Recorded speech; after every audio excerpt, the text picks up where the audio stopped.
وسيد المرسلين نبينا محمد وعلى آله وأصحابه أجمعين سبحانك لا علم لنا إلا ما علمتنا إنك أنت العليم الحكيم رب اشرح لي صدري ويسر لي أمري واحلل عقدة من لساني يفقه قولي اللهم علمنا ما ينفعنا وانفعنا بما علمتنا وزدنا علما نافعا الحمد لله আমরা উলুল আলবাবদের বৈশিষ্ট্য আলোচনা করতেছিলাম এবং তাদের যে প্রথম বৈশিষ্ট্য বা প্রথম যে গুণ একেবারে আল্লাহ তাআলা উল্লেখ করেছেন সেটা নিয়ে আমরা আলোচনা করতেছিলাম এবং সেখানে আমরা বলেছিলাম যে তাদের বৈশিষ্ট্য হলো তারা হলো তাদের প্রতিশ্রুতি, তাদের ওয়াদা, তাদের প্রমিস এগুলো তারা রক্ষা করে চলে, এগুলো তারা কখনো ভঙ্গ করে না।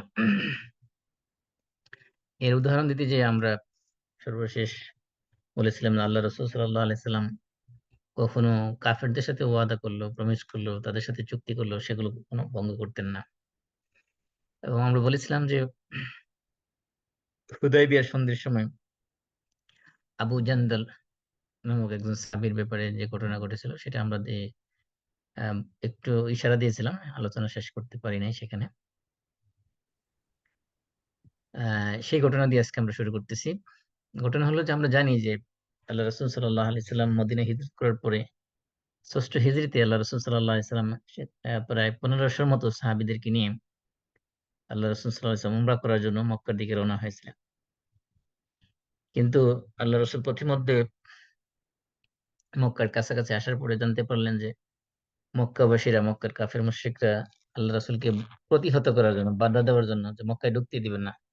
তারা অস্ত্র-শস্ত্র সজ্জিত হয়ে বিশাল বাহিনী নিয়ে তারা প্রস্তুতি নিচ্ছেন যে যুদ্ধ করবেন রাসূলের বিরুদ্ধে। তখন আল্লাহ রাসূল সাল্লাল্লাহু আলাইহি সাল্লাম আ উসমান রাদিয়াল্লাহু তাআলা আনহুকে উনার প্রতিনিধি হিসেবে পাঠালেন তাদের সাথে সংলাপ করার জন্য।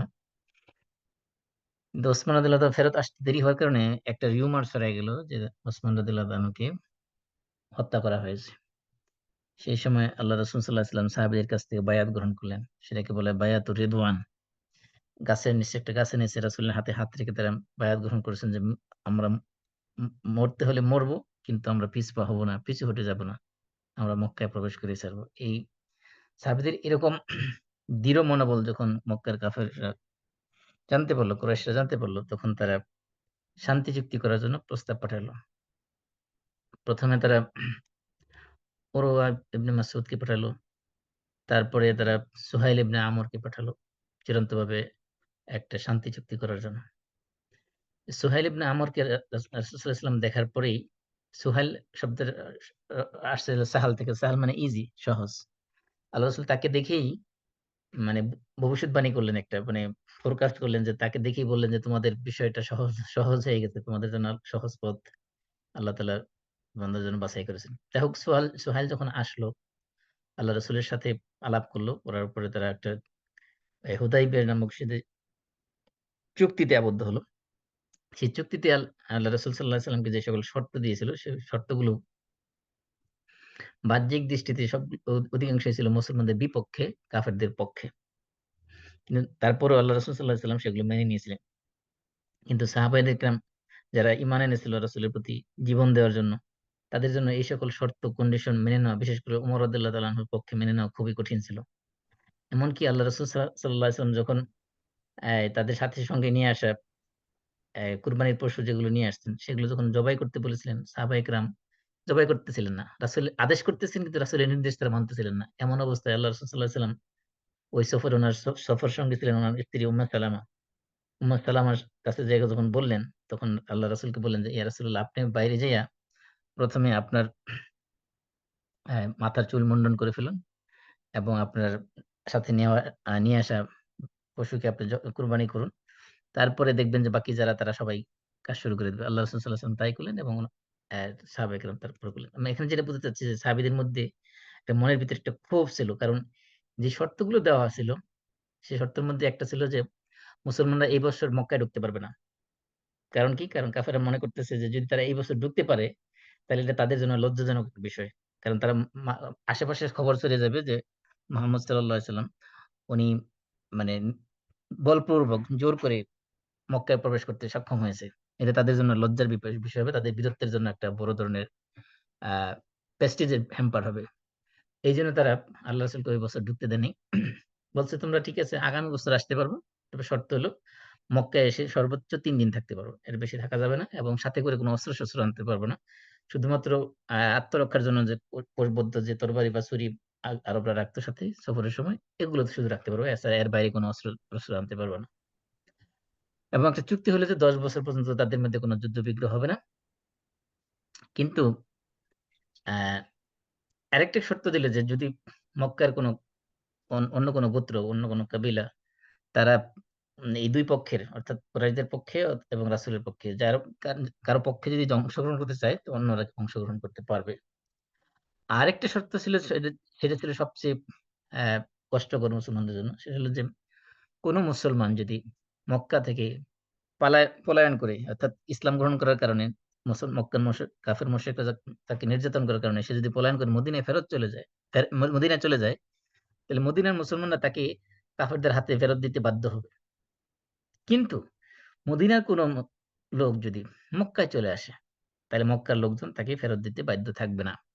মানে সম্পূর্ণ ইনজাস্ট একটা জাস্টিসের ধারে কাছেও নেই। মানে সন্ধি চুক্তি হলে তো একটা সমতা থাকা দরকার। তাদের ছিল যে একদম সম্পূর্ণ উল্টা। যে মক্কা থেকে কেউ মদিনায় আসলে মদিনার লোকজন তাকে ফেরত দিতে বাধ্য থাকবে। কিন্তু মদিনা থেকে কেউ মক্কায় গেলে তাকে ফেরত ফেরত দিতে তারা বাধ্য থাকবে না। এইরকম একটা পরিস্থিতি যখন হলো, তখন আল্লাহ রাসূল সাল্লাল্লাহু আলাইহি সাল্লাম আলী রাদিয়াল্লাহু তাআলা আনহুকে দিয়ে এই শর্তগুলো লেখাচ্ছিলেন। আর পাশে বসা ছিল সুহাইল ইবনে আমর। সুহাইল ইবনে আমর ছিল কাফিরদের প্রতিনিধি। আর আল্লাহ রাসূলের প্রতিনিধি ছিলেন আলী ইবনে আবি তালিব রাদিয়াল্লাহু। তো আল্লাহ রাসূল আলী রাদিয়াল্লাহু আনহুকে বললেন, "লেখো বিসমিল্লাহির রহমানির রহিম।" শুনে যে চুক্তি লেখা শুরু হচ্ছে। বলতেছে, "লেখো বিসমিল্লাহির রহমান।" সুহাইল বলতেছে, "রহমান কে আবার? রহমান তো চিনি না। আমরা তো আল্লাহ চিনি। রহমান বলতে কাউকে চিনি না। সুতরাং লেখো আল্লাহুম্মা।" আল্লাহুম্মা দিয়ে শুরু করো। রহমান, রহিম এগুলো লেখা যাবে না। আচ্ছা, আল্লাহুম্মা দিয়ে শুরু করা হলো। আল্লাহ রাসূল আলী রাদিয়াল্লাহু বললেন, "ঠিক আছে লেখো আল্লাহুম্মাই লেখো।" তারপরে আল্লাহ রাসূল বললেন, "ঠিক আছে।" সন্ধি শুরু মানে ১ম যে লাইনটা সেটা ছিল, "হাযা মা সালাহা আলাইহি মুহাম্মাদুর রাসূলুল্লাহ।" যে মুহাম্মদ আল্লাহ রাসূলের পক্ষ থেকে এই মর্মে চুক্তি হচ্ছে যে, এই কথা বলার সাথে, সাথে কুরাইশদের প্রতিনিধি সুহাইল সে প্রতিবাদ করে বসল। বলল যে, "আপনি যে আল্লাহর রাসূল, এই কথা যদি আমরা মেনে নিতাম, তাহলে তো আপনাকে বাধা দেওয়ার প্রশ্নই আসে না। আপনি নির্বিঘ্নে মক্কায় ঢুকতে পারতেন। আপনি আল্লাহর রাসূল এই কথা আমরা মানি না বলেই তো সমস্যা। সুতরাং মুহাম্মদ রাসূলুল্লাহ লেখা যাবে না, লিখতে হবে মুহাম্মদ ইবনু আব্দুল্লাহ। মানে আব্দুল্লাহর ছেলে মুহাম্মদ এই কথা লিখতে হবে। মুহাম্মদ রাসূলুল্লাহ এই কথা লেখা যাবে না।" তখন আল্লাহ রাসূল সাল্লাল্লাহু আলাইহি সাল্লাম আলী রাদিয়াল্লাহু আনহুকে বললেন যে, "রাসূলুল্লাহ কেটে দিয়ে মুহাম্মদ ইবনু আব্দুল্লাহ লেখার জন্য।" কিন্তু আলী রাদিয়াল্লাহু আনহু আলী রাদিয়াল্লাহু আনহু রাসূলের প্রতি ঈমান এনেছেন, রাসূলুল্লাহ এই শব্দটা তিনি কিভাবে দিবেন এটা উনার পক্ষে সম্ভব হচ্ছিল না। তখন আল্লাহ রাসূল বললেন, "উকতুব মুহাম্মদ ইবনে আব্দুল্লাহ ইন্নী রাসূলুল্লাহি ওয়া ইন কাযাবতুমুনি।" আল্লাহ রাসূল সোহাইলকে বললেন, "তোমরা যদি যদি আমাকে মিথ্যা প্রতিপন্ন করতেছো, আমাকে আমার রিসালাতের সাক্ষ্য দিচ্ছ না, আমাকে রাসূল হিসেবে তোমরা মানতেছ না, কিন্তু নিশ্চয়ই আমি আল্লাহর রাসূল।" আলী রাদিয়াল্লাহু আনহু বললেন, "ঠিক আছে রাসূলুল্লাহ এই অংশটুকু মুছে দাও।" আলী রাদিয়াল্লাহু আনহু মুছতে অপারগতা প্রকাশ করলেন। তখন রাসূল সাল্লাল্লাহু আলাইহি ওয়াসাল্লাম নিজ হাতে ওই অংশটা মুছে দিলেন। এই যে চুক্তি লেখা হচ্ছিল, এই মুহূর্তে ঘটল এক কাণ্ড। সেটা হলো কুরাইশদের যে প্রতিনিধি সুহাইলের এক ছেলে নাম হলো আবু জান্দল। আবু জান্দল সুহাইল ইবনে সুহাইল। সুহাইলের ছেলে আবু জান্দল। তার আপন ছেলে যেই সুহাইল আসছে রাসূলের সাথে চুক্তি করার জন্য, সেই সুহাইলের আপন ছেলে আবু জান্দল ইসলাম গ্রহণ করে মক্কা থেকে চলে আসলো মদিনায়। এবং মক্কায় তারা এ আবু সু এস আবু জান্দালকে হাত পা বেঁধে সেখানে নির্যাতন করতেছিল। মক্কার কুরাইশরা ওইখানে একটা মুসলমানদের যারা নতুন ইসলাম গ্রহণ করছে তাদের জন্য একটা টর্চার সেল বানিয়েছে। সেখানে তাকে হাত পা বেঁধে তাদেরকে অমানসিক নির্যাতন করা হতো। এদের মধ্যে এই সোহাইলের আপন ছেলে আবু জান্দালও ছিল।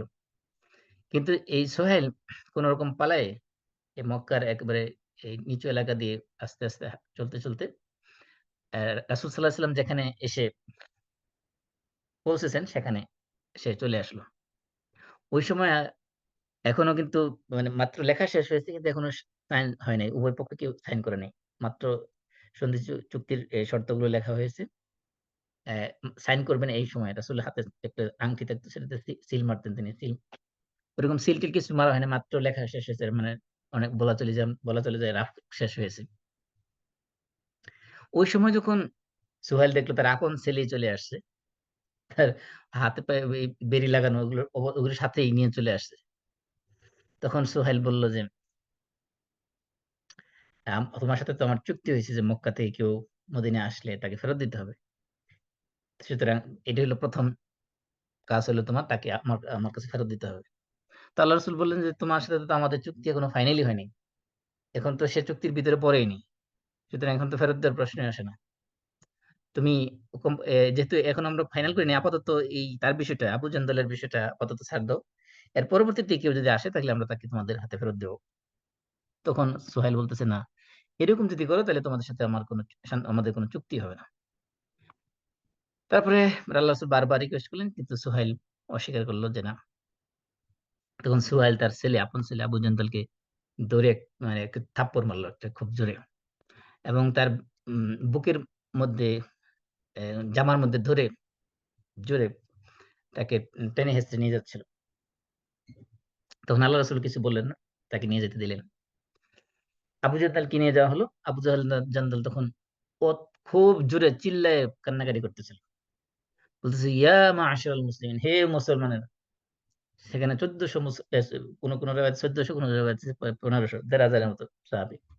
তাদের সামনে এই আবু জান্দাল চিৎকার করতেছিল। বলতেছিল যে, "হে মুসলমানেরা, আউরাদ্দু ইলাল মুশরিকিন ইয়াফতুরুনানি ফি দীনি।" তোমরা কি আমাকে মুশরিকদের হাতে তুলে দিচ্ছ, মুশরিকদের কাছে ফেরত পাঠাচ্ছ যারা আমার দ্বীন নিয়ে ফিতনা সৃষ্টি করে, আমার দ্বীন থেকে আমাকে সরিয়ে দিবে, নির্যাতন করতে আমাকে আবার পূর্বের ধর্মে ফিরিয়ে নিয়ে যাবে। তোমরা কিভাবে পারতেছো এটা করতে? তখন আল্লাহ রাসূল সাল্লাল্লাহু আলাইহি সাল্লাম আবু জান্দালকে বললেন, "ইয়া আবা জান্দাল ইসবির ওয়াহতাসিব।" তুমি ধৈর্য ধারণ করো। আল্লাহর কাছে এই ধৈর্যের কারণে সওয়াবের প্রত্যাশা করো। ফাইন্নাল্লাহা জাইলুন লাকা ওয়া লিমান মা'আকা মিনাল মুস্তাদঈফিন ফারাজান ওয়া মাখরাজা। অচিরেই তোমাকে এবং তোমার মতো যারা এরকম নির্যাতিত মুসলমান আছে, তাদের সবার জন্য আল্লাহ রাব্বুল আলামিন একটা পথ, একটা সমাধান আল্লাহ তাআলা অচিরেই বের করে দিবেন।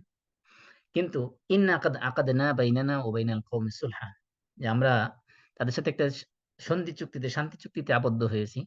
ওয়া আতাইনাহুম আলা যালিকা ওয়া আতুনা আহদাল্লাহ, যে তারাও আমাদের সাথে অঙ্গীকারবদ্ধ হয়েছে, আমরাও তাদের সাথে অঙ্গীকারবদ্ধ হয়েছি। সুতরাং ফালা নাগদিরু বিহিম, আমরা তাদের সাথে এ অঙ্গীকার ভঙ্গ করতে পারব না, খেয়ানত করতে পারব না। সুতরাং তোমাকে তাদের সাথে চলে যেতে হবে।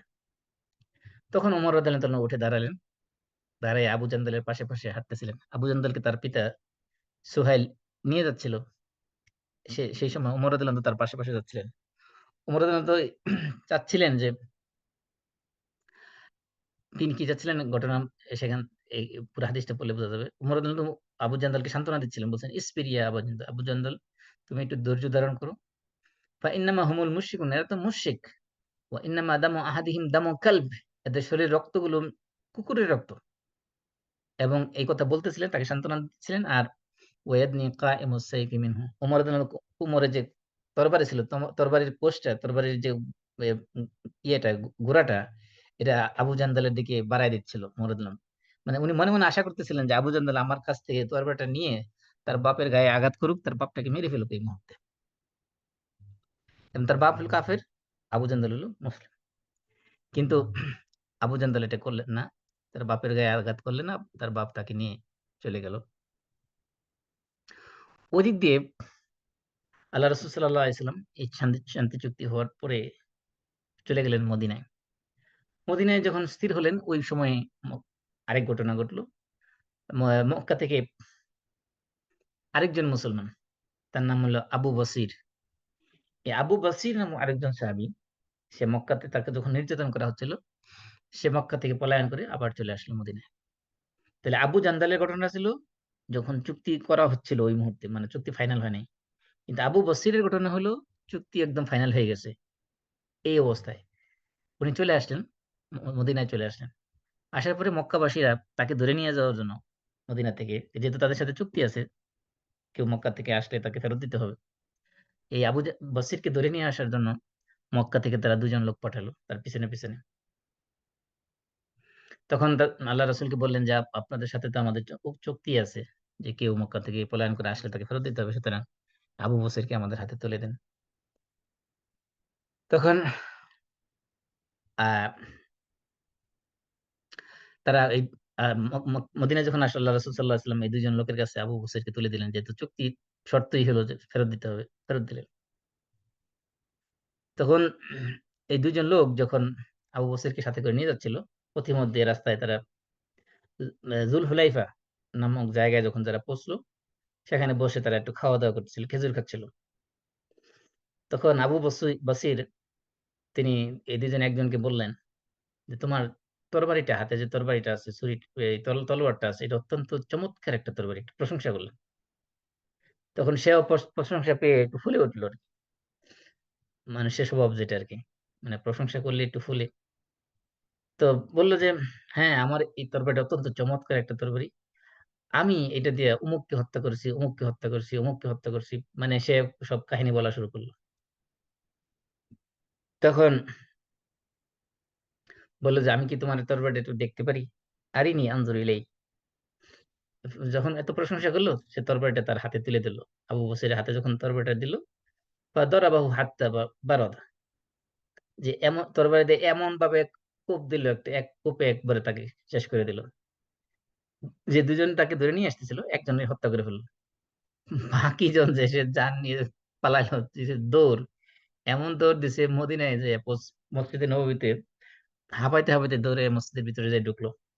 আল্লাহ রাসূল তাকে দেখে বলল যে, "হাযা রা রা উম ফাকাদ রাআ হাযা জা'রান।" এই লোকটাও খুব ভয়ংকর কোনো একটা জিনিস হয়তো দেখেছে। যে এমনভাবে মসজিদে ঢুকলো, সে ভয়ংকর কিছু একটা দেখে আসছে মনে হয়। তখন আল্লাহ রাসূল কাছে যাওয়ার পরে বলল যে, "কুতিলা সাহিবী।" আমার যে সঙ্গী ছিল, তাকে হত্যা করা হয়েছে। আমাকেও হত্যা করা হইতো। কিন্তু আমি জান নিয়ে পালায়া চলে আসছি। এরপরে ওদিক দিয়ে আবু বসিরের যে সাথে তাদের যে ওয়াদা ছিল, ওয়াদা তো পূরণ করা হয়েছে। ফেরত দেওয়ার কথা ছিল, ফেরত দেওয়া হয়েছে। তখন আল্লাহ রাসূল সাল্লাল্লাহু আলাইহি সাল্লাম বললেন, "ওয়াইলু উম্মিহি মি'সার হারবিন লাউ কানা লাহু আহাদ।"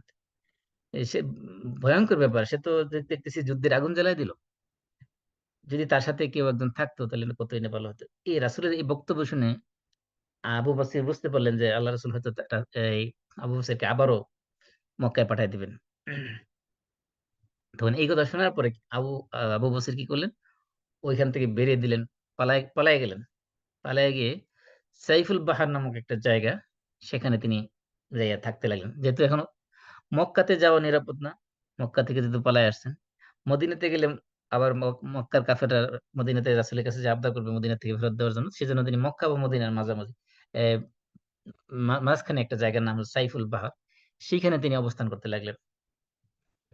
ওদিক দিয়ে ওই যে আবু জান্দল, সুহাইলের ছেলে, আবু জান্দল কি করলো? সে মক্কা থেকে পলায়ন করে আইসা যখন জানলো যে আবু স এ বাসির সাইফুল বাহার নামক জায়গার মধ্যে অবস্থান করতেছে, সে তার সাথে এসে যোগ দিল। এখন ২ জন হয়ে গেল। এখন বিষয়টা হলো যে এই যে সাইফুল বাহার যে জায়গাটা, এটা এমন একটা জায়গা যেটা হলো আপনার মক্কা থেকে এই শামের দিকে অর্থাৎ সিরিয়ার দিকে যাওয়ার একটা রাস্তা। এই রাস্তা দিয়ে মক্কার লোকজন সিরিয়ার থেকে ব্যবসায়িক কাফেলা, তারা ক্যারাভান নিয়ে আসা যাওয়া করত। তাদের ব্যবসায়িক কাফেলার যাতায়াতের পথই ছিল এই একটাই। এই আবু বসির এবং আবু জান্দল ২ জন মিলে ওই রাস্তার মধ্যে তারা আস্তানা গেল। মানে এখান থেকে তারা ওই জায়গায় খাবে কি? ওই জায়গায় থাকতে হলে তো খাওয়া-দাওয়া করা লাগবে। তো এজন্য ওই সিরিয়া থেকে যখন ব্যবসায়িক কাফেলা মালামাল নিয়ে আসা যাওয়া করতো মক্কার কুরাইশরা, তখন তাদেরকে ধরে, ধরে তাদের মালামাল রেখে দিয়ে হয়তো সেগুলো দিয়ে তারা দিন যাপন করত।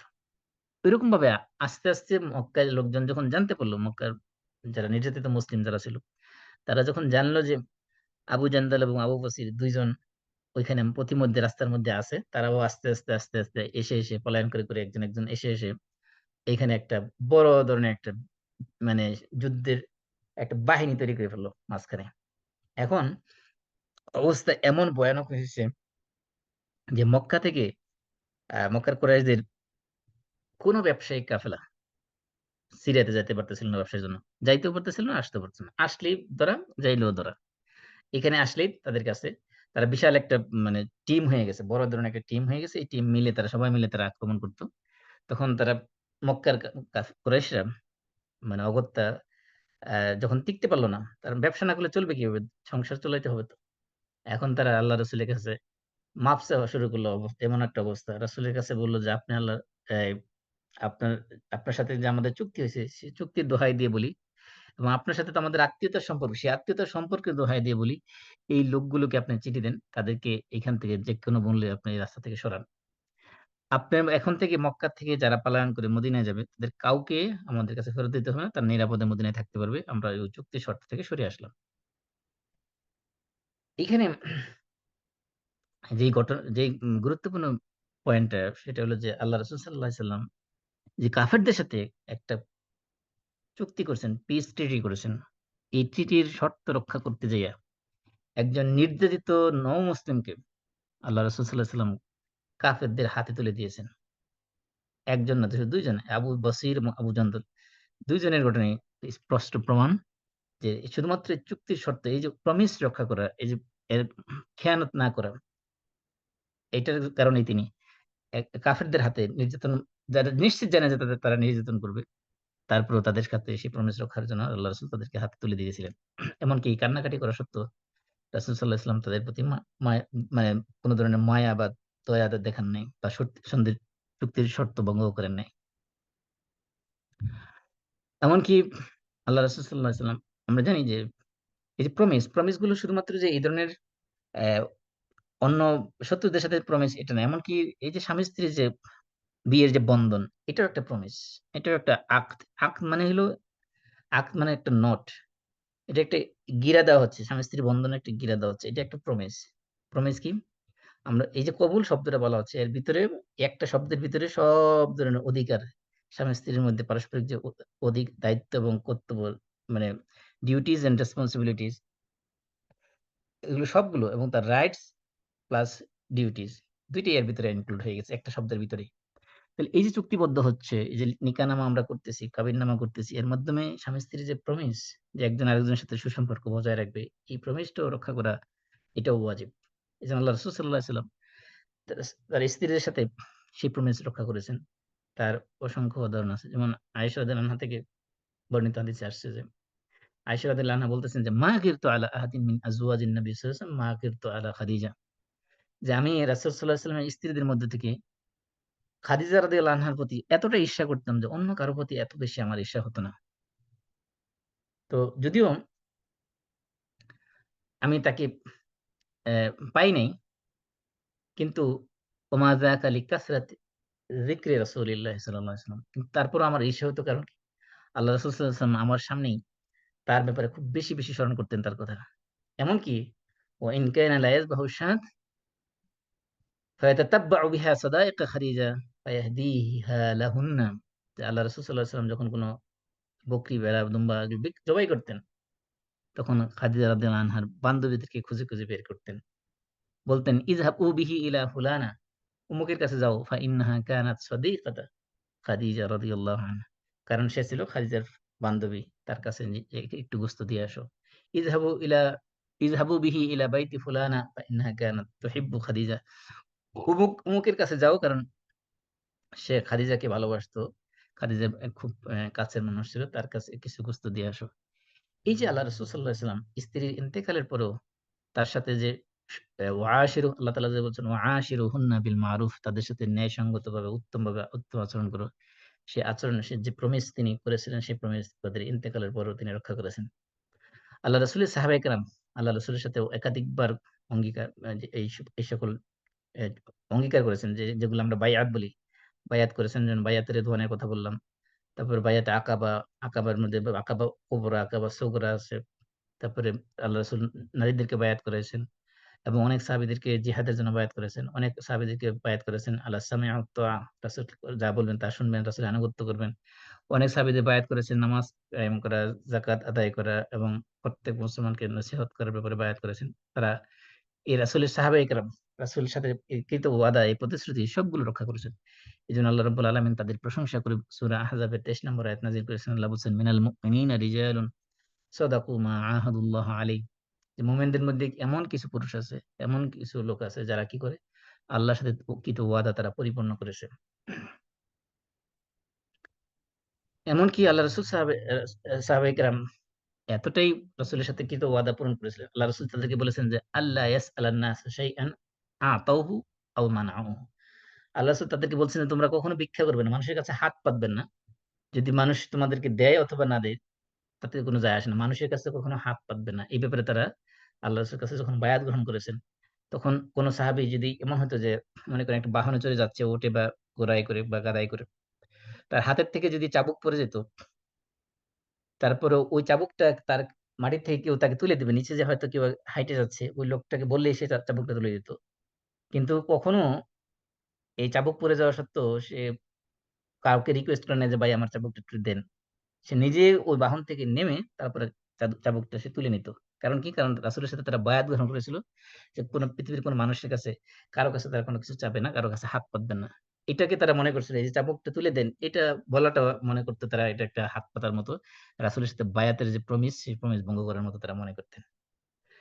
এমনকি আল্লাহ রাসূলের সাহাবায়ে কেরামের মধ্যে আবু বকর রাদিয়াল্লাহু তাআলা আনহু, তিনি রাসূলের প্রমিস গুলো যেগুলো, সেগুলো রক্ষা করার ব্যাপারে খুবই কঠোর ছিলেন। কেমন কঠোর ছিলেন? আমরা জানি যে আবু বকর রাদিয়াল্লাহু তাআলা ছিলেন খোলাফায়ে রাশিদের মধ্যে সবচেয়ে নরম দিলের মানুষ, কোমল হৃদয়ের মানুষ। এমনকি অ্যা এতই কোমল হৃদয়ের মানুষ যে নামাজে দাঁড়ালেই কান্না করে দিতেন। এত সফট হৃদয়ের মানুষ ছিলেন। তিনিও কিরকম মানে রাসূলের ওয়াদা রক্ষা করার জন্য কতটা বলিষ্ঠ ছিলেন তার কয়েকটা উদাহরণ। একটা হলো যে আল্লাহ রাসূলের ইন্তেকালের সময় তিনি সিরিয়াতে বালকা নামক জায়গায় একদল সেনাবাহিনী প্রেরণ করার জন্য তিনি একটা বাহিনী গঠন করেছিলেন। সেই বাহিনীর নেতৃত্বে ছিলেন আল্লাহ রাসূলের পালক পুত্র যায়েদের ছেলে উসামা বিন যায়েদ। এই উসামা বিন যায়েদ বয়সে ছোট হওয়া সত্ত্বেও আল্লাহ রাসূল সাল্লাল্লাহু আলাইহি সাল্লাম তাকে ওই যুদ্ধের সেনাপতির দায়িত্ব দিয়েছিলেন। এবং এই উসামা বিন যায়েদের আন্ডারে ওমর রাদিয়াল্লাহু আনহুর মতো বড়, বড় সাহাবী তারাও ছিলেন। কিন্তু আল্লাহ রাসূল সাল্লাল্লাহু আলাইহি ওয়াসাল্লামের যে বাহিনী প্রস্তুত করেছিলেন ওসামা বিন যায়েদের নেতৃত্বে, ওই বাহিনী ওই বালকা নামক সিরিয়াতে মানে রওনা দেওয়ার আগেই আল্লাহ রাসূল সাল্লাল্লাহু আলাইহি ওয়াসাল্লাম ইন্তেকাল করেছেন। রাসূল যখন ইন্তেকাল করেছেন, এখন প্রশ্ন দেখা দিয়েছে রাসূলের যে বাহিনী প্রস্তুত করেছিলেন, সেই বাহিনী কি এখন সিরিয়াতে পাঠানো হবে কি হবে না?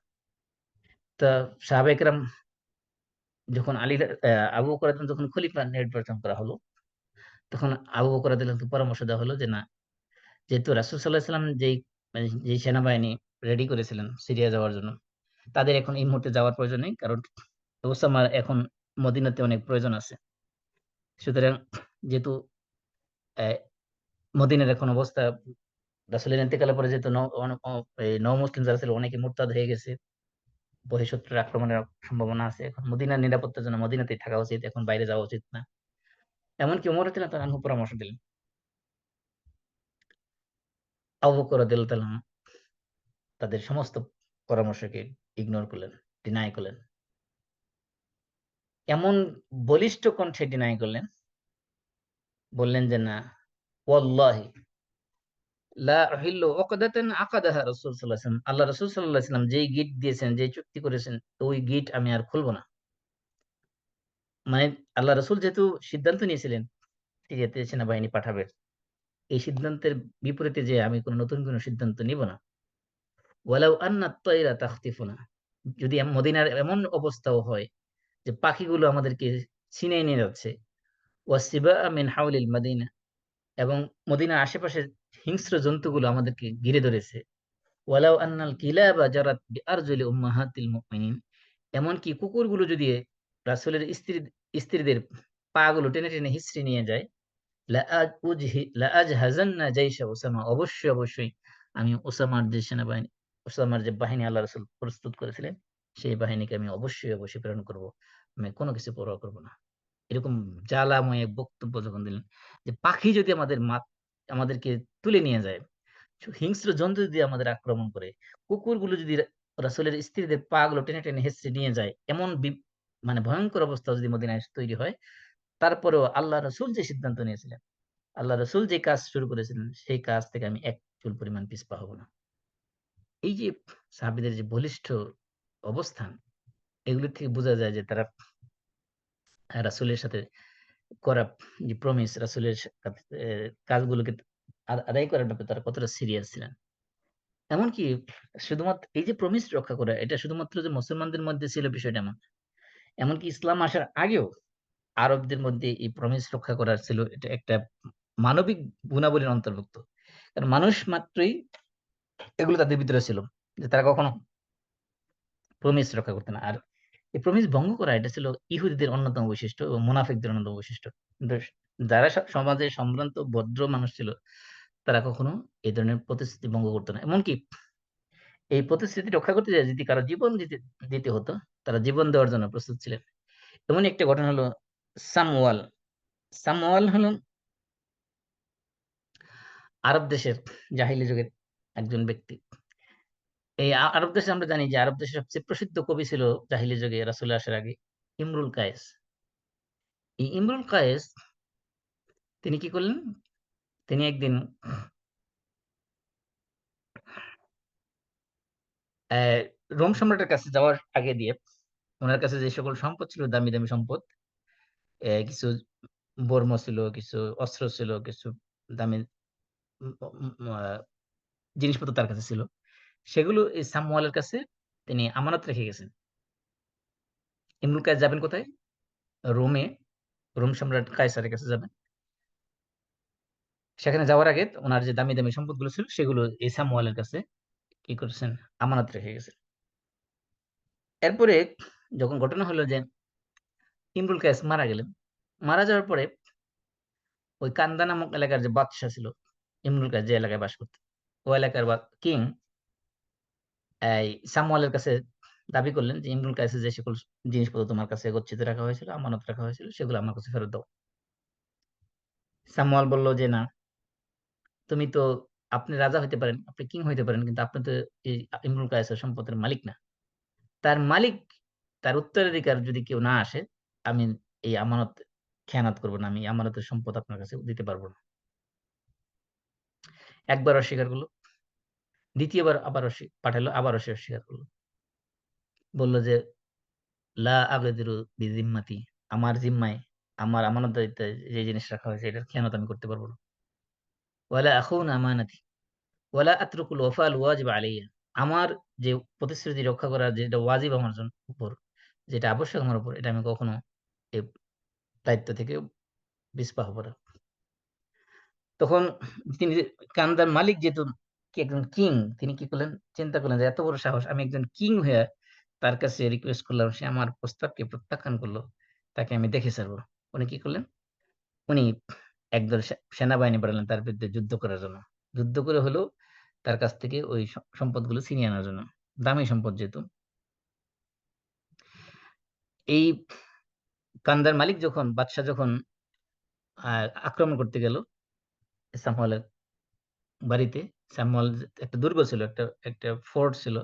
সেই দুর্গের মধ্যে সে আশ্রয় নিল। তো দুর্গ বাদশাকে চতুর্দিক থেকে ঘিরে ফেলল। কিন্তু সামুয়েলের ছেলে সে ছিল দুর্গের বাইরে। তখন ওই বাদশার যে সেনাবাহিনী তারা তার ছেলেকে আটক করল। যেটা আমাদের দেশে হয়। একজনকে না পাইলে আরেকজনকে ধরে নিয়ে যায়। ছেলেকে না পাইলে বাবা-মাকে ধরে নিয়ে নির্যাতন করা হয়। ওই যে দেখলাম এক সাংবাদিক সে আমেরিকায় আছে। তার বোনকে ধরে নিয়ে গেছে বাংলাদেশে তাকে শায়েস্তা করার জন্য। এরকম আরকি। তো এরকম এটা আগের যুগে ছিল এই যে সা সামুয়েলকে যেহেতু ধরতে পারে নাই। সামুয়েল তার দুর্গের ভিতরে ঢুকে গেছে। বাইরে ছিল তার ছেলে। ছেলেকে ধরে বন্দী করে নিয়ে আসা হলো। এনে ওই দুর্গের পাশে নিয়ে অ্যা রাখা হলো তার ছেলেকে। তো দুর্গের ভিতর জানালা দিয়ে উঁকি মেরে এসে দেখতেছিল সামুয়েল যে তার ছেলেকে তারা ধরে নিয়ে আসছে। তখন সেনাবাহিনীর পক্ষ থেকে বলা হলো, "ইন্না ওয়ালাদাকা কাদ আতারতুহু" তোমার ছেলেকে আমরা বন্দী করেছি। এই যে দেখো তোমার ছেলে আমাদের কাছে আছে। যদি তোমার কাছে যে সকল জিনিসপত্র আছে সেগুলো যদি তুমি আমাদের হাতে তুলে দাও, তাহলে আমরা তোমার ছেলেকে ছেড়ে দেব। যদি তুমি ওগুলো আমাদের কাছে না দাও, তাহলে এই যে তোমার ছেলে, তাকে আমরা জবাই করে ফেলবো। এখন তুমি ভেবে দেখো কোনটা করবা। এই সম্পদ, ইমরুল কায়েসের যে সম্পদ তোমার কাছে গচ্ছিত রাখা হয়েছে, আমানত রাখা হয়েছে, সেগুলো তুমি আমাদের কাছে তুলে দিবা, নাকি তোমার ছেলের মৃত্যু দেখবা? তখন সামুয়াল বলল, মা কুনতু লা আখফারু যিমামি ওয়া আবতিলু ওয়াফাই ফাসনা মা শি'ত। অবশ্যই, অবশ্যই আমি কোন অবস্থাতেই আমি আমার প্রতিশ্রুতি, আমার অঙ্গীকার, আমার প্রমিস আমি ভঙ্গ করব না। আমি কখনো খেয়ানত করতে পারবো না। তোমরা যা ইচ্ছে তাই করো। ফাযাবাহা ফাযাবাহা ওয়ালাদাহু ওয়া হুয়া ইয়ানজুর। তার চোখের সামনেই তার সন্তানকে তারা জবাই করে ফেলল। তারপরও সে ওই দুর্গ থেকে বেরিয়ে আসলো না। তারপরে তার কয়েকদিন অবস্থান করে সেখানে ব্যর্থ হয়ে তারপরে ফিরে গেল। এখানে ঘটনাটা যে কারণে বললাম যে, মানুষের মধ্যে এই যে প্রমিস রক্ষা করা, কারোর সাথে কারো আমানত রক্ষা করা, তার নিজের চোখের সামনে তার সন্তানকে জবাই করে দেওয়া হয়েছে। তারপরে সে তার এই আমানতদারিত্বের যে দায়িত্ব, যে রেসপন্সিবিলিটি, এটা বিভিন্ন পরিমাণে সে ছাড় দেয় নাই। সে ইচ্ছা করলে তার যে এই সম্পদটা তার নিজের সম্পদ না। সম্পদটা ছিল আরেকজনের রাখা সম্পদ। সেটার কারণে সে তার নিজের আপন সন্তানকে তার চোখের সামনে জবাই করে দেখলো। তারপরে সে এখান থেকে ছাড় দিল না। তারপরে দেখা গেল যে পরবর্তীতে ইমরুল কায়েসের আত্মীয়স্বজন যখন আসলো, তখন তাদের কাছে এই ইমরুল কায়েসের সম্পদকে বুঝিয়ে দেওয়া হয়েছে। এটা হলো যে, এজন্য আল্লাহ রাব্বুল আলামিন বলছেন, যারা রিয়েল উলুল আলবাব, তাদের অন্যতম বৈশিষ্ট্য হলো যে তারা কি করে? তারা ওয়াদা খেলাপ করে না কখনো। প্রমিস তারা কখনো ভঙ্গ করে না। প্রমিস তারা রক্ষা করে। আর এই প্রমিস ভঙ্গ করা এটা কত জঘন্যতম অপরাধ। আল্লাহ রাব্বুল আলামিন বলছেন যে, সূরা আলে ইমরানের ৭৭ নম্বর আয়াতে বলছেন, ইন্নাল্লাযীনা ইয়াশতারুনা বিআহদিল্লাহ। যারা আল্লাহর সাথে অঙ্গীকারকে বিক্রি করে, ও আইমানিহিম, এবং শপথ করার পরে শপথকে বিক্রি করে সামানান কালিলা, অল্প মূল্যে, উলাইকা লা খালাকা লাহুম ফিল আখিরাহ। আখিরাতে তারা কিছুই পাবে না। ওয়ালা ইউকাল্লিমুহুমুল্লাহ, কিয়ামতের দিন আল্লাহ তাআলা তাদের সাথে কথা বলবেন না। ওয়ালা ইয়ানজুরু ইলাইহিম, তাদের দিকে ফিরেও তাকাবেন না। ইয়াউমাল কিয়াম ওয়ালা ইউযাক্কিহিম, তাদেরকে পবিত্র করবে না। ওয়ালাহুম আযাবুন আলীম, তাদের জন্য থাকবে যন্ত্রণাদায়ক শাস্তি। এবং তাদেরকে বলা হয়েছে ক্ষতিগ্রস্ত, রিয়েল লুজার, এরা হলো ফেইলিউর। কারারা? আল্লাহ বলছেন সূরা বাকারা ২৭ নম্বর আয়াতে, আল্লাযীনা ইয়ানকুদুনা আহদাল্লাহি মিন বাদি মিসাকিহি, আল্লাহর সাথে ওয়াদা করার পরে, প্রমিস করার পরে যারা এটি ভঙ্গ করে, ওয়ায়াকতাউনা মা আমারাল্লাহু বিহি আন ইউসালা, এবং যারা যে সকল সম্পর্ক রক্ষা করার জন্য আল্লাহ আদেশ করেছেন, সেই সম্পর্ক যারা ছিন্ন করে, ওয়ায়ুফসিদুনা ফিল আরদ, এবং পৃথিবীতে যারা করাপশন করে বেড়ায়, উলাইকা হুমুল খাসিরুন, এরা হলো ক্ষতিগ্রস্ত। এরপরে আল্লাহ বলছেন সূরা রাদের ২৫ নম্বর আয়াতে বলছেন, ওয়াল্লাযীনা ইয়ানকুদুনা আহদাল্লাহ। এই যে সূরা নিয়ে আমরা আলোচনা করছি, এই সূরার মধ্যে আসছে যে, ওয়াল্লাযীনা ইয়ানকুদুনা আহদাল্লাহি মিন বাদি মিসাকিহি, যে আল্লাহর সাথে অঙ্গীকার করার পরে যারা এই অঙ্গীকারকে ভঙ্গ করে, ওয়ায়াকতাউনা মা আমারাল্লাহু বিহি আন ইউসালা, এবং আল্লাহ যে সকল সম্পর্ক রক্ষা করতে বলেছেন সেগুলো তারা যখন ভঙ্গ করে, ওয়ায়ুফসিদুনা ফিল আরদ, একদম সূরা বাকারার আয়াতের মতোই, হুবহু আয়াতেই শেষে শুধু কনক্লুশন এর না আছে ভিন্ন। আগের আয়াতে বলেছে উলাইকা হুমুল খাসিরুন, এরা ক্ষতিগ্রস্ত, এরা লুজার। আর এখানে বলছে উলাইকা লাহুমুল লা'না ওয়া লাহুম সুউদ দার, এদের জন্য রয়েছে আল্লাহর লানাত, আল্লাহর অভিসম্পাত, এরা অভিশপ্ত, ওয়া লাহুম সুউদ দার, এবং তাদের যে পরকালের যে বাসস্থান, সেটা অত্যন্ত নিকৃষ্ট, জঘন্য, খারাপ একটা বাসস্থান তারা পাবে, অর্থাৎ তাদের বাসস্থান হবে জাহান্নাম। এজন্য এই উলুল আলবাবদের বৈশিষ্ট্যের মধ্যে দ্বিতীয় যে বৈশিষ্ট্য আল্লাহ তাআলা উল্লেখ করেছেন সেটা হলো, ওয়াল্লাযীনা ইয়াসিলুনা মা আমারাল্লাহু বিহি আন ইউসাল। তাদের অন্যতম বৈশিষ্ট্য হলো যে তারা আল্লাহ তাআলা যে সকল সম্পর্ক রক্ষা করতে বলেছেন, সেই সম্পর্কগুলো তারা রক্ষা করে। এটা হলো দ্বিতীয় বৈশিষ্ট্য। তো প্রথম বৈশিষ্ট্য আমরা শেষ করলাম, সেটা হলো তারা কোন ধরনের প্রমিস, কোন ধরনের ওয়াদা, এগুলো খেলাপ করে না, প্রমিস কখনো ভঙ্গ করে না।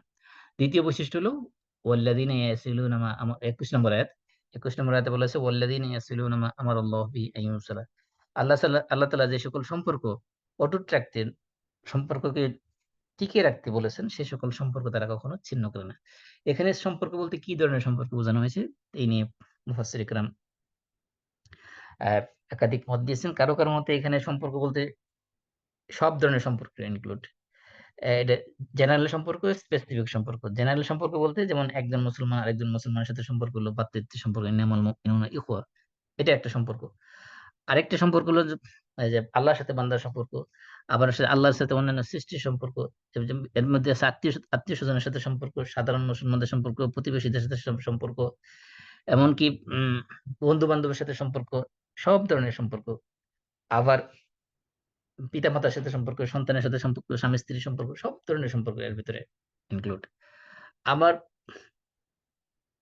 কি বলছে আল্লাহর সাথে যে অঙ্গীকার, আহ, আল্লাহ যে সকল কাজ আমাদের করতে বলছেন সেগুলোকে রক্ষা করা, যেগুলো নিষেধ করেছেন সেগুলো থেকে বিরত থাকা, সবকিছু এর ভিতরে ইনক্লুড। এখানে সবচেয়ে অধিকাংশ মুফাসসির কেরাম যে সম্পর্কের ব্যাপারে জোর দিয়েছেন সেটা হলো আত্মীয়তার সম্পর্ক, সিলাতুল আরহাম, মানে ব্লাড কানেক্টেড, ব্লাড রিলেটেড আত্মীয় যারা আছে তাদের সাথে সম্পর্ক রক্ষা করার কথা বলেছেন, যে তারা কি করে না, আত্মীয়তার সম্পর্ক কখনো ছিন্ন করে না। ইসলামে আত্মীয়তার সম্পর্কে এতটা গুরুত্ব দেওয়া হয়েছে যে পৃথিবীর অন্য কোনো ধর্মে এরকম আত্মীয়তার সম্পর্ক রক্ষা করার জন্য এত গুরুত্ব দেওয়া হয়েছে কিনা আমার জানা নেই। তাহলে আত্মীয়তার সম্পর্ক বলতে আমরা কি বুঝি? আত্মীয়তার সম্পর্ক বলতে বলতে বোঝানো হয়েছে যে আমাদের সাথে যারা রক্তের সম্পর্ক আছে, যাদের আত্মীয়তার সম্পর্ক, তাদের সাথে সম্পর্ক রক্ষা করা মানে হলো এটা অনেক অনেক ভাবে হতে পারে। এটা যে সম্পর্ক রক্ষা করতেছে এবং যার সাথে রক্ষা করতেছে, এই দুইজনের সাথে দুইজনের অবস্থার উপর ভিত্তি করে নির্ভর করবে যে আত্মীয়তার সম্পর্ক কিভাবে রক্ষা করতে হবে। এটা কখন হতে পারে সম্পদের মাধ্যমে, কখনো হতে পারে কোনো সার্ভিস দেওয়ার মাধ্যমে, কখনো হতে পারে শুধুমাত্র তাদের বাড়িতে ভিজিট করার মাধ্যমে, কখনো হতে পারে যে তাদেরকে সালাম দেওয়ার মাধ্যমে, হাসি মুখে কথা বলার মাধ্যমে, এমন হতে পারে যে তাদেরকে পরামর্শ দেওয়ার মাধ্যমে, বিপদ আপদে পড়লে বা কোনো বিষয়ে পরামর্শ লাগলে পরামর্শ দেওয়ার মাধ্যমে, কখনো কখনো তারা মাজলুম হলে, নির্যাতিত হলে তাদের জুলুমকে প্রতিহত করার মাধ্যমে, হতে পারে তো তারা কোনো অপরাধ করলে তাদের অপরাধ ক্ষমা করে দেওয়ার মাধ্যমে, যদি অপরাধ উম, এগুলো সবগুলোর মধ্যে কিন্তু আত্মীয়তা সম্পর্ক রক্ষা করার ভিতরে পড়ে। তো আত্মীয়তা সম্পর্ক রক্ষা করা এটা ইসলামের শুধুমাত্র একটা আবাদতই নয়, বরং এটা অন্যতম ওয়াজিব কাজ, আবশ্যকীয় কাজ। কারণ আল্লাহ রাব্বুল আলামিন কোরআনে একাধিক আয়াতের মধ্যে এই আত্মীয়তা সম্পর্ক রক্ষা করার জন্য আদেশ করেছেন। তাহলে উলুল আলবাব যারা, তাদের দ্বিতীয় বৈশিষ্ট্য হবে তারা আত্মীয়তার সাথে সুসম্পর্ক বজায় রাখবে, আত্মীয়তার সম্পর্ক কোনো তারা ছিন্ন করবে না। কারণ আল্লাহ তাআলা আদেশ করেছেন কোরআনের মধ্যে, আল্লাহ বলছেন সূরা নিসার ৩৬ নম্বর আয়াত, ওয়াবুদুল্লাহ, তোমরা এক আল্লাহর ইবাদত করো। আর কি করো? ওয়ালা তুশরিকু বিহি শাইআ, আল্লাহর সাথে কাউকে শরীক করো না। ওয়াবিল ওয়ালিদাইনি ইহসানা, পিতামাতার সাথে সদাচরণ করো। ওয়াবিযিল কুরবা, আত্মীয়দের সাথে সদাচরণ করো। ওয়াল ইয়াতামা, এতিমদের সাথে সদাচরণ করো। ওয়াল মাসাকিন, মিসকিনদের সাথে সদাচরণ করো।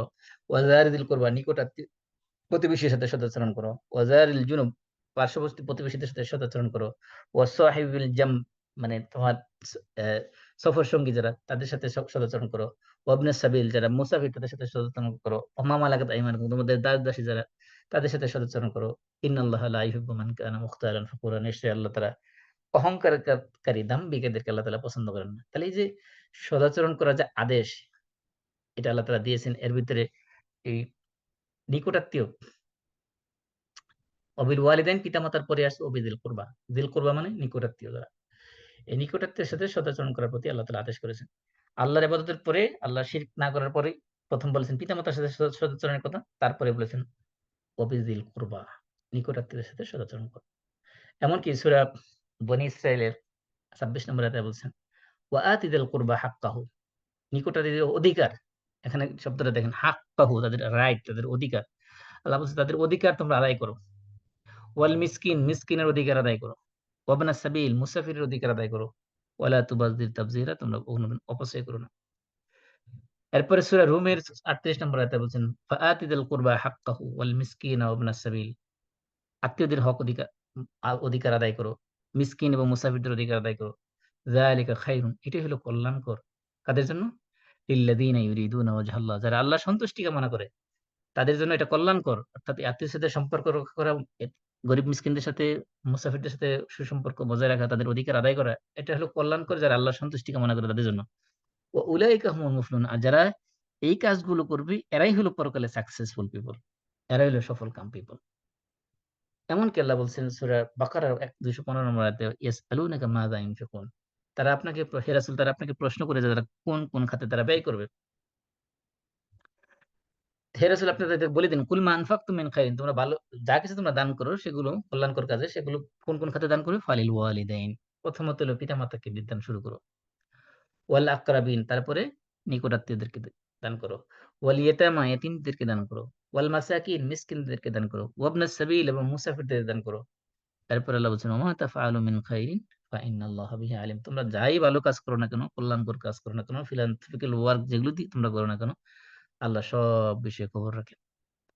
এই যে একাধিক আয়াতে আল্লাহ তাআলা আদেশ করেছেন, এটা আল্লাহ তাআলা অর্ডার, কমান্ড যে আত্মীয়দের সাথে সুসম্পর্ক বজায় রাখা। এজন্য যারা উলুল আলবাব হবে তারা আল্লাহ তাআলা এই অর্ডারকে, এই কমান্ডকে কখনো তারা ইগনোর করবে না। এটা কখনো তারা অমান্য করবে না। তারা আত্মীয়দের সাথে সবসময় সুসম্পর্ক বজায় রাখবে। এই আত্মীয়তার সম্পর্ক রক্ষা করার ব্যাপারে আল্লাহ রাসূল সাল্লাল্লাহু আলাইহি ওয়াসাল্লাম একাধিক হাদিস আমাদেরকে বলেছেন। আল্লাহ রাসূল বলেছেন যে আত্মীয়তার সম্পর্কের ব্যাপারে এই যে সিলাতুর রাহিম, সিলাত মানে রক্ষা করা।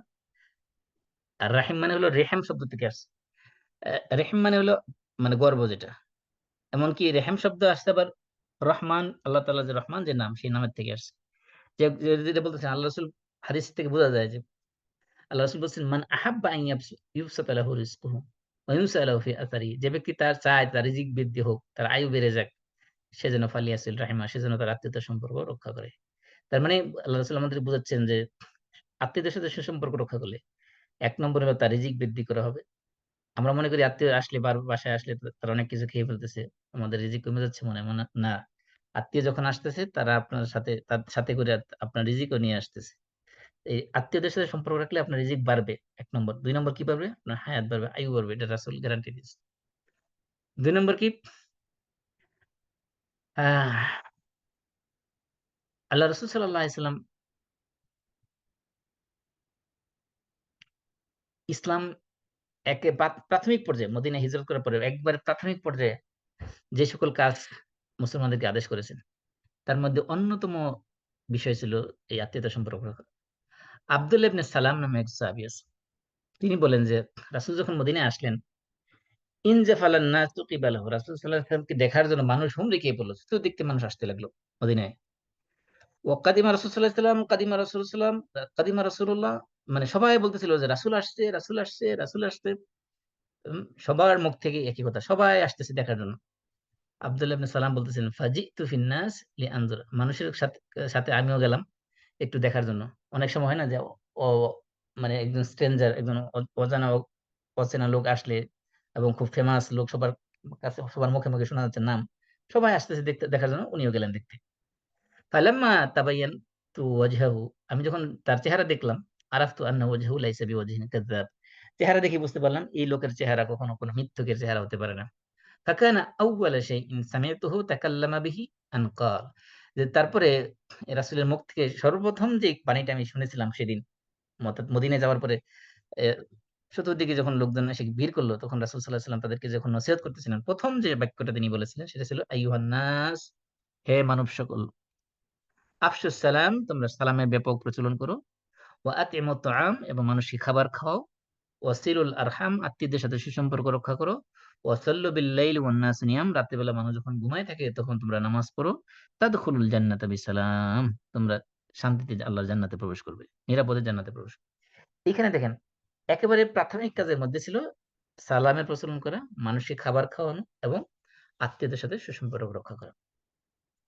এজন্য ইসলামের এই আত্মীয়তার সাথে সম্পর্ক রক্ষার ব্যাপারে এতটাই গুরুত্ব দেওয়া হয়েছে যে একেবারে প্রাথমিক পর্যায়ের যে কাজগুলো সেগুলোর ভিতরে ইনক্লুড করে দেওয়া হয়েছে। এমনকি আমরা জানি যে আ সুফিয়ান ইবনে হারব রাদিয়াল্লাহু তাআলা আনহু তিনি যখন রোমের বাদশা হিরাক্লিয়াসের সামনে যখন বক্তৃতা দিচ্ছিলেন, সেখানে রোমের বাদশা হিরাক্লিয়াস যখন জিজ্ঞেস করেছিলেন আল্লাহ রাসূল সম্পর্কে তাদেরকে যে, "তোমাদের কাছে যিনি রাসূল হিসেবে আসছেন তিনি আসলে কিসের দাওয়াত দিচ্ছেন তোমাদেরকে?" তখন সে যে বক্তব্য দিয়েছিলেন সেই বক্তব্যের মধ্যে ছিল যে আবু সুফিয়ান বলতেছিল, তিনি আমাদেরকে বলছেন যে, "উ'বুদুল্লাহ ওয়া লা তুশরিকু বিহি শাইআ ওয়াতরুকু মা ইয়াকুলু আবাকুম।" তোমরা আল্লাহর ইবাদত করো, তার সাথে কোন কিছু শরিক করো না। আর তোমাদের বাপ-দাদারা যেগুলো পূজা করতো সেগুলো তোমরা ছেড়ে দাও। ওয়ায়ামুরুনা বিসসালাত, তিনি আমাদেরকে সালাতের আদেশ করতেন, ওয়াসিদক, এবং সত্য কথা বলার আদেশ করতেন, ওয়াল আফাফ, এবং পবিত্র থাকার, জিনা ব্যভিচারে লিপ্ত না হওয়ার আদেশ করতেন, ওয়াসিলা, সিলা মানে সিলাতুর রাহিম, এবং আমাদের আত্মীয়তার সম্পর্ক রক্ষা করার জন্য আদেশ করতেন। এইজন্য এই সিলাতুল আরহাম বা আত্মীয়তার সাথে সম্পর্ক রক্ষা করা, এটা ছিল একদম ইসলামের প্রাথমিক পর্যায়ের শিক্ষা। মুসলমানদেরকে যে সকল শিক্ষা দেওয়া হয়েছিল সেগুলো একটা অন্যতম ছিল একটা। এমনকি আমরা জানি আল্লাহ রাসূল সাল্লাল্লাহু আলাইহি ওয়াসাল্লাম গায়ে হেরা থেকে ওহী নিয়ে আসার পরে খাদিজা রাদিয়াল্লাহু আনহার কাছে যখন ঘটনা বর্ণনা করেছিলেন, খাদিজা রাদিয়াল্লাহু আনহা তিনি আল্লাহ রাসূলকে সান্ত্বনা দিচ্ছিলেন। ১ম যে বাক্যটা বলছেন, কাল্লা ওয়াল্লাহি মা ইউখজিকাল্লাহু আবাদা। আল্লাহর কসম, আল্লাহ আপনাকে কখনো লাঞ্ছিত, অপমানিত, হিউমিলিয়েট করবেন না, ডিসগ্রেস করবেন না। কারণ কি? ইন্নাকা লাতাসিলুর রাহিম। ১ নম্বর কারণ যেটা খাদিজা রাদিয়াল্লাহু আনহা উল্লেখ করেছিল সেটা হলো ইন্নাকা লাতাসিলুর রাহিম। আপনি আত্মীয়তার সাথে সুসম্পর্ক বজায় রাখেন। তার মানে আল্লাহ রাসূল এমনকি ইসলাম, নবুয়ত, রিসালাত পাওয়ার আগে, অর্থাৎ ওয়াহী নাযিল হওয়ার আগে, জিবরিল আসার আগে যে কাজগুলো দিয়ে মানুষকে দিনের দিনের কাজ করতেন, যে কাজগুলো তিনি করতেন, এর মধ্যে একেবারে অন্যতম কাজ ছিল আত্মীয়দের সাথে সুসম্পর্ক রক্ষা করা। রাসূল নবুয়ত পাওয়ার এই রিসালাত ৪০ বছর বয়সে ওয়াহী নাযিল শুরু হয়েছে। ৪০ বছর বয়স পর্যন্ত যে কাজগুলো করতেন তার মধ্যে অন্যতম কাজ ছিল আত্মীয়দের সাথে সুসম্পর্ক বজায় রাখা। এমনকি এই সিলাতুর রাহিমের কারণে, আত্মীয়তার সম্পর্ক রক্ষা করার কারণে মানুষ জান্নাতে প্রবেশ করবে। আবু আইয়ুব আল আনসারী রাদিয়াল্লাহু তাআলা বলেন, আন্না রাজুলান ক্বালা ইয়া রাসূলাল্লাহ আখবিরনি আমালান ইউদখিলুনি জান্নাহ। হে আল্লাহর রাসূল, আমাকে এমন কিছু কাজ শিখিয়ে দেন যেগুলোর মাধ্যমে আল্লাহ তাআলা আমাকে জান্নাতে প্রবেশ করাইবেন। আল্লাহ রাসূল বলছেন, তা'বুদুল্লাহ ওয়া লা তুশরিকু বিহি শাইআ ওয়া তুকিমুস সালাহ ওয়া তু'তিয়া যাকাত ওয়া তাসিলুর রাহিম। যে তুমি কি করো? আল্লাহর ইবাদত করো, আল্লাহর সাথে কাউকে শিরিক করো না। আর কি করো? নামাজ কায়েম করো, যাকাত আদায় করো, আর আত্মীয়তার সম্পর্ক রক্ষা করো। তাহলে তুমি জান্নাতে যেতে পারবে। তার মানে আত্মীয়তার সম্পর্ক ছিন্ন করে কোন মানুষ জান্নাতে যেতে পারবে না। আল্লাহ রাসূল বলছেন, লা ইয়াদখুলুল জান্নাতা কাতি'। যে ব্যক্তি আত্মীয়তার সম্পর্ক ছিন্ন করবে সে কখনো জান্নাতে প্রবেশ করতে পারবে না। এমনকি আরেক হাদিসে আসছে যে আত্মীয়দের সম্পর্ক রক্ষা করা এটা হলো আল্লাহর কাছে প্রিয় আমলের মধ্যে একটা। এক খাসআম গোত্রের এক লোক এসে বলল, আল্লাহ রাসূলকে এসে বলল যে, আতাইতুন নবী সাল্লাল্লাহু আলাইহি ওয়াসাল্লাম, আমি রাসূলের কাছে আসলাম। ওয়া হুয়া ফি নাফারিন মিনাস সাবিত, তখন রাসূল কিছু সাহাবীদের সাথে বসা ছিলেন। ফাকুলতু আনতাল্লাযী তাযুমু আন্নাকা রাসূলুল্লাহ। লোকটা এসে বলতেছে, আরব বেদুইন যেহেতু ভাষা একটু কর্কশ। বলছে, তুমি কি দাবি করো যে তুমি রাসূল? আল্লাহ রাসূল বলছেন, নাম, হ্যাঁ আমি দাবি করি আমি আল্লাহর রাসূল। ক্বালা কুলতু ইয়া রাসূলাল্লাহ আইয়ুল আমাল আহাব্বু ইলাল্লাহ। তাহলে আপনি বলেন তো যে কোন আমলটা আল্লাহর কাছে সবচেয়ে প্রিয় আমল? তখন আল্লাহ রাসূল বলছেন, আল ঈমানু বিল্লাহ। সবচেয়ে আল্লাহর কাছে প্রিয় আমল হলো আল্লাহর প্রতি ঈমান আনা। তারপরে বলতেছে, সুম্মা মাহ? মাহ মানে মাযা? তারপরে কি? তারপরে বললেন, সুম্মা সিলাতুর রাহিম। তারপরে হলো আত্মীয়তার সম্পর্ক রক্ষা করা। তারপরে লোকটা বললেন, সুম্মা মাহ? তারপরে কি? তারপরে বললেন যে, আল আমরু বিল মারুফ ওয়ান নাহয়ু আনিল মুনকার। মানুষকে ভালো কাজের আদেশ করা এবং খারাপ কাজ থেকে মানুষকে নিষেধ করা। তারপরে এই যে হাদিস, এই হাদিস থেকে বোঝা যাচ্ছে যে ঈমানের পরে আল্লাহ রাসূলের এই সাহাবীকে যে দিক নির্দেশনা দিয়েছেন, এখান থেকে এই হাদিস থেকে বোঝা যাচ্ছে ঈমানের পরে গুরুত্বপূর্ণ প্রিয় আমল হলো আল্লাহর কাছে আত্মীয়তার সম্পর্ক রক্ষা করা। এমনকি সিলাতুর রাহিম মানে আত্মীয়তার সম্পর্ক রক্ষা করা দুনিয়া এবং আখিরাতে আল্লাহ রাব্বুল আলামিন অনেক আযাব থেকে মুক্ত করে দিবেন। আবু বাকরা, আবু বকর না, আবু বাকরা আরেকজন সাহাবী। তিনি বলতেছেন যে, ক্বালা রাসূলুল্লাহ সাল্লাল্লাহু আলাইহি ওয়াসাল্লাম, মা মিন যামবিন আজদারু আন ইউআজ্জিলাল্লাহু লিসাহিবিহিল উকুবাতা ফিদ দুনিয়া মা ইউদ্দাখারু লাহু ফিল আখিরাহ মিনাল বাগই ওয়া কাতিয়াতির রাহিম। যে ২ ধরনের গুনাহ আছে। যে ধরনের গুনাহ শাস্তি আল্লাহ রাব্বুল আলামিন দুনিয়াতে মানুষকে দেন। আখিরাতে তো জমা করে যেগুলো রাখছেন সেগুলো তো দিবেনই। কিছু, কিছু গুনাহ আছে সেই গুনাহগুলোর শাস্তি দুনিয়াতেই আল্লাহ তাআলা দিয়ে দেন। দুনিয়াতে শাস্তি পাওয়ার জন্য বেশি হক অধিকার, মানে বেশি ডিজার্ভ করে যে দুনিয়া শাস্তি পাওয়ার। সেই গুনাহগুলো কি, কি? ১ নম্বরে আল বাগি, সীমা লঙ্ঘন করা, জুলুম করা। ২ নম্বরে কাতিয়াতুর রাহিম, আত্মীয়তার সম্পর্ক ছিন্ন করা। এই ২ টা গুনার কাজ যে করবে তাকে আল্লাহ তাআলা দুনিয়াতেই শাস্তি দিবেন। আখিরাতে তো শাস্তি দিবেনই। দুনিয়ার মধ্যেই সে শাস্তি পেয়ে যাবে। এজন্য যে যে আত্মীয়তার সম্পর্ক যে ছিন্ন করতে জান্নাতে যাবেই না বলা হচ্ছে। কারণ আল্লাহ তাআলা এই যে আত্মীয়তার সম্পর্ক এটা একটা, যদিও এটা কোনো বস্তু না, ফিজিক্যাল জিনিস না, কিন্তু এই আত্মীয়তার সম্পর্ক কিয়ামতের দিন কথা বলবে। আল্লাহ রাব্বুল আলামিন তাকে পুল সিরাত যেটাকে আমরা বলি, বা সিরাতের সামনে তাকে দাঁড় করায় দিবেন।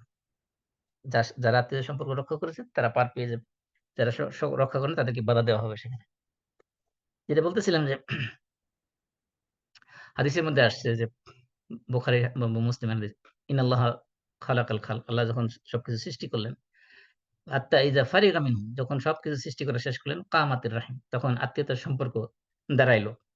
ফাকালাত হাযা মাকামুল আইজ বিকা মিনাল কাতিআ, এই যে এখনই সময় তুমি তোমার সাথে যারা সম্পর্ক ছিন্ন করবে, তাদের থেকে তুমি সম্পর্ক ছিন্ন করার, এই তাদের কাছ থেকে তুমি পানাহ চাওয়ার এটি একটা সময়। তখন আত্মীয়তা সম্পর্ক বলতেছে যে এই মুহূর্তে আমি আপনার কাছে পানাহ চাই ওই সকল লোকদের কাছ থেকে, যারা আপনার আত্মীয়তা সম্পর্ক ছিন্ন করবে, তাদের কাছ থেকে পানাহ চাই আপনার কাছে। তখন আল্লাহ তাআলা বললেন, আমা তারদিন, তুমি কি এতে সন্তুষ্ট নও যে আন আসিলু মান ওয়াসালাক ওয়া আকতাউ মান কাতা। হে আত্মীয়তা সম্পর্কের উদ্দেশ্য করে আল্লাহ বলতেছেন, তুমি কি এতে সন্তুষ্ট নও যে আমি আল্লাহ স্বয়ং ওই সকল লোকদের সাথে সম্পর্ক রক্ষা করব, যারা আত্মীয়তার সম্পর্ক রক্ষা করবে। আর তাদের সাথে আমি আল্লাহ সম্পর্ক ছিন্ন করব, যারা আত্মীয়তার সম্পর্ক ছিন্ন করবে। এইজন্য এই যে আল্লাহ, যেহেতু এই আল্লাহর নামটা আর রহমান থেকে রাহিম নিয়েছেন, মানে এই যে আমরা সিলাতুর রাহিম যেটা বলি আত্মীয়তা সম্পর্ক, এটা আল্লাহর নাম থেকে নিয়েছেন। এজন্য আল্লাহ তাআলা যারা আত্মীয়দের সাথে সুসম্পর্ক বজায় রাখবে, আল্লাহ তাআলা তাদের সাথে সম্পর্ক রক্ষা করবেন দুনিয়াতে এবং আখিরাতে। আর যারা আত্মীয়ের সাথে সম্পর্ক রক্ষা করবে না, তাদের সাথে আল্লাহ তাআলা সম্পর্ক ছিন্ন করে দিবেন। আল্লাহ তাদের সাথে অসন্তুষ্ট হবেন। যেহেতু আমাদের সময় শেষের দিকে, আসলে আত্মীয়তা সম্পর্কে এটা একটা লম্বা টপিক। এটা আ আলোচনা করতে অনেক লম্বা সময় লাগবে। আল্লাহ রাসূল সাল্লাল্লাহু আলাইহি ওয়াসাল্লাম আত্মীয়তার সম্পর্ক রক্ষা করাটাকে ঈমানদারদের অন্যতম বৈশিষ্ট্য হিসেবে উল্লেখ করেছেন। কোন ঈমানদার কখনো আত্মীয়তার সম্পর্ক ছিন্নকারী হতে পারে না। আল্লাহ রাসূল বলছেন যে আবু হুরায়রা রাদিয়াল্লাহু আনহু থেকে বর্ণিত হাদিস, যেটা বুখারী এবং মুসলিম বর্ণনা করেছেন, মান কানা ইউমিনু বিল্লাহি ওয়াল ইয়াউমিল আখির ফালইউকরিম যায়ফা। আল্লাহ রাসূল বলছেন, যে ব্যক্তি আল্লাহ এবং পরকালের প্রতি ঈমান রাখে, সে যেন তার মেহমানদেরকে সম্মান করে। ওমান কানা ইউমিনু বিল্লাহি ওয়াল ইয়াউমিল আখির ফালিয়াসিল রাহিমা, এবং যে ব্যক্তি আল্লাহ এবং পরকালে ঈমান রাখে, সে যেন কি করে? ফালিয়াসিল রাহিমা, সে যেন তার আত্মীয়দের সাথে সুসম্পর্ক বজায় রাখে। ওমান কানা ইউমিনু বিল্লাহি ওয়াল ইয়াউমিল আখির ফালিয়াকুল খাইরান আও লিয়াসমুত, যে ব্যক্তি আল্লাহ এবং পরকালে ঈমান রাখে, সে যেন হয় ভালো কথা বলে, নয়তোবা চুপ থাকে। এই যে ঈমানের সাথে সম্পৃক্ত করে দেওয়া হয়েছে, একজন প্রকৃত ঈমানদার যে হবে, সে কখনো আত্মীয়তার সম্পর্ক ছিন্ন করতে পারে না। কারণ আল্লাহ রাসূল বলছেন যে আল্লাহ এবং পরকালে বিশ্বাসী লোক, সে কি করবে? যদি এই কথা, এই এই এই যে এই দাবি যার ভিতরে আছে, যে দাবি করে যে আমি আল্লাহতে বিশ্বাস করি এবং পরকালে বিশ্বাস করি, তার উচিত হলো ফাল ইয়াসিল রাহিমা, সে যেন তার আত্মীয়তার সম্পর্ক রক্ষা করে। এমনকি আত্মীয়তার সম্পর্কটা আমল কবুল হওয়ার একটা মাধ্যম। আল্লাহ রাসূল বলছেন যে ইন্না আমালা বানি আদম তু'রাদু কুল্লা খামিস লাইলাতাল জুমআহ। আল্লাহ রাসূল বলছেন যে জুমার রাত্রে, অর্থাৎ প্রতি বৃহস্পতিবার দিন রাত্রে মানুষের আমলনামা আল্লাহর কাছে তোলা হয়। ফালা ইউকবালু আমালু কাতি'i রাহিমিন, সেদিন তাদের আমলনামা আল্লাহর কাছে ওঠানো হয় না, যারা কি করে? আত্মীয়তার সম্পর্ক ছিন্ন করে। তার মানে তাদের আমল কবুল হয় না। আমল করল ঠিকই, তাদের আমল কি করে না? কবুল করা হয় না। এবং যারা এই যে আমরা তো বলছি এতক্ষণ যে উলুল আলবাব যারা, তারা হলো রিয়েল বুদ্ধিমান, তারা রিয়েল ইন্টেলেকচুয়াল, জেনুইন, মানে ওয়াইজ পারসন যারা, এদের বৈশিষ্ট্য হলো এরা আত্মীয়তার সম্পর্ক রক্ষা করে। এবং আমরা জানি যে আল্লাহ তাআলা যে বলছেন যে উলাইকা লাহুমুল লা'ন, লা'ন মানে অভিসম্পাত। আল্লাহর পাক তাদেরকে অভিসম্পাত করতে থাকেন। যারা আত্মীয়দের সাথে সম্পর্ক ছিন্ন করবে, তাদের উপর কন্টিনিউয়াস অভিসম্পাত, আল্লাহর কার্স, আল্লাহর অভিসম্পাত তাদের উপর নাযিল হতে থাকে। এবং এটা হলো দুনিয়ার শাস্তি আর কি। ওয়ালাহুম সুউদ্দার, এবং আখিরাতে তাদের শাস্তি আছে। এই রাদের মধ্যেই, যে সূরা রাদের আলোচনা আমরা করতেছি, এই সূরা রাদের ২৫ নম্বর আয়াতে আসবে সামনে। তাদের উপর আল্লাহর অভিসম্পাত, আল্লাহর লানত, এবং তাদের জন্য পরকালে রয়েছে নিকৃষ্ট বাসস্থান। এমনকি আত্মীয়দের সাথে যদি সুসম্পর্ক রক্ষা করা হয়, সেক্ষেত্রে সওয়াব পাওয়া যাবে ডাবল। আত্মীয়দের সাথে, এমন আত্মীয়দের ব্যাপারের জন্য যদি খরচ করা হয়, আপনি এমনি দান সদকা করলেন মসজিদ, মাদ্রাসা, এতিমখানায় কোনো গরিব মিসকিনকে। আপনি একটা দান করলেন, এক এক ওই একটা দানের সওয়াব পেলেন। এক এক মানে, কিন্তু যদি আপনি কোন আত্মীয়-স্বজনের জন্য দান করেন, সেক্ষেত্রে কি হবে? আল্লাহ রাসূল বলছেন, "আস-সাদাকাতু আলাল মিসকিনি সাদাকা।" মিসকিনের জন্য যখন ডোনেশন দেওয়া হয়, দান করা হয়, তখন এটা একটা সাদাকা মাত্র। ওয়াসসাদাকাতু আলা যির রাহিম ইসনান। আর যখন কোনো নিকট আত্মীয়কে, যখন কোনো আত্মীয়তার সম্পর্ক রক্ষা করার জন্য যদি কাউকে কোনো কিছু দান করা হয়, সেখানে ২ ধরনের সাদাকার সওয়াব পাওয়া যাবে। একটা হলো এমনি জেনারেল সাদাকার সওয়াব, আরেকটা হলো যে সিলাতুর রাহিমের সওয়াব, আত্মীয়তার সম্পর্ক রক্ষা করার জন্য সওয়াব।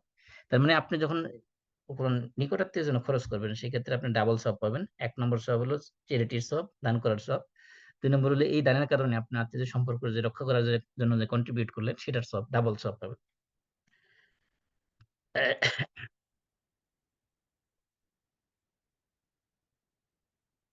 এরপরে আল্লাহ রাসূল বলছেন যে, এক সাহাবী এসে জিজ্ঞেস করছেন, মান আহাক্কু বিহুসনি সুহবা? যে কোন লোক আমার সবচেয়ে বেশি সাহচর্য পাওয়ার অধিকারী, আমার ভালো আচরণ পাওয়ার অধিকারী? আল্লাহ রাসূল বললেন, উম্মুক, তোমার মা। তারপরে কে? তারপরে তোমার মা। তারপরে কে? তোমার মা। ৩ বার বলছেন মায়ের কথা। তারপরে তারপরে যে কথা জিজ্ঞেস করছেন, সুম্মা আবুক। তারপরে কে? তোমার পিতা। তাহলে ৪র্থ বার হলো তোমার পিতা। তারপরে কে? সুম্মা আদনাকা আদনাকা। তারপরে তাদের কাছাকাছি যারা, তারা। তার মানে এই যে পিতামাতার সাথে সম্পর্ক, সুসম্পর্ক বজায় রাখার পরবর্তীতে আসতেছে আপনার অন্যান্য আত্মীয়স্বজন যারা, তাদের সাথে সুসম্পর্ক বজায় রাখা। এটাই হলো ইসলামের শিক্ষা। এরপরে এই যে আত্মীয়তার সম্পর্ক রক্ষা করা, এটার হুকুম কি? আল্লাহ বলছেন, ইন্নাল্লাহা ইয়া'মুরু বিল আদলি ওয়াল ইহসান ওয়া ইতা'i যিল কুরবা ওয়া ইয়ানহা আনিল ফাহশাই ওয়াল মুনকারি ওয়াল বাগই ইয়া'iযুকুম লাআল্লাকুম তাযাক্কারুন। এটা আমরা প্রত্যেক খুতবায়, জুমার দিনে খুতবার একবারে শেষ আয়াতটা এটাই শুনি। সূরা নাহলের ৯০ নম্বর আয়াত। আল্লাহ তাআলা কি বলতেছেন? ইন্নাল্লাহা ইয়া'মুরু বিল আদল। আল্লাহ তাআলা আদেশ করেছেন তোমাদেরকে জাস্টিস করার জন্য। ওয়াল ইহসান, সদাচরণ করার জন্য। ওয়া ইতা'i যিল কুরবা, নিকট আত্মীয়দেরকে দেওয়ার জন্য। এই ৩ টা জিনিস আদেশ করেছেন। আর নিষেধ করেছেন কি ৩ টা। ৩ টা আদেশ, ৩ টা নিষেধ। নিষেধ ৩ টা কি? ওয়ানহা আনিল ফাহশা, অশ্লীলতার ব্যাপারে নিষেধ করেছেন। ওয়াল মুনকার, খারাপ কাজ থেকে নিষেধ করেছেন। ওয়াল বাগই, সীমা লঙ্ঘন করার ব্যাপারে নিষেধ করেছেন। ইয়াইযুকুম, এগুলো আল্লাহ তাআলা তোমাদের জন্য ওয়াজ করতেছেন। আল্লাহর পক্ষ থেকে ওয়াজ, লাআল্লাকুম তাযাক্কারুন, যাতে তোমরা উপদেশ গ্রহণ করো। এজন্য এগুলো, এই যে ইতাইযুল কুরবা, নিকট আত্মীয়দেরকে দান করা, এটা আল্লাহ তাআলার আদেশ, আল্লাহ তাআলার অর্ডার। যেমন জাস্টিস প্রতিষ্ঠা করা, ইহসান করা যেরকম আদেশ, এরকম আত্মীয়দের সাথে সুসম্পর্ক বজায় রাখাও এটা আল্লাহ রাব্বুল আলামিনের আদেশ। এ ব্যাপারে ইনশাআল্লাহ আমরা আরো ডিটেইলস আলোচনা করব। আমাদের যেহেতু সময় নেই, আমরা এখানে শেষ করে দিচ্ছি। আমরা সবাই কাফারাত, আপনাদের প্রশ্ন থাকবে সেগুলো ইনশাআল্লাহ ওই আলোচনার শেষে জবাব দেওয়া হবে। সুবহানাকাল্লাহুম্মা ওয়া বিহামদিক, আশহাদু আল লা ইলাহা ইল্লা আনতা আস্তাগফিরুকা ওয়া আতুবু ইলাইক। আসসালামু আলাইকুম ওয়া রাহমাতুল্লাহি ওয়া ওয়ালাইকুম আসসালাম ওয়া রাহমাতুল্লাহি ওয়ালাইকুম ওয়া আসসালাম ওয়া রাহমাতুল্লাহ। বারাকাতুহু। আসসালামু আলাইকুম।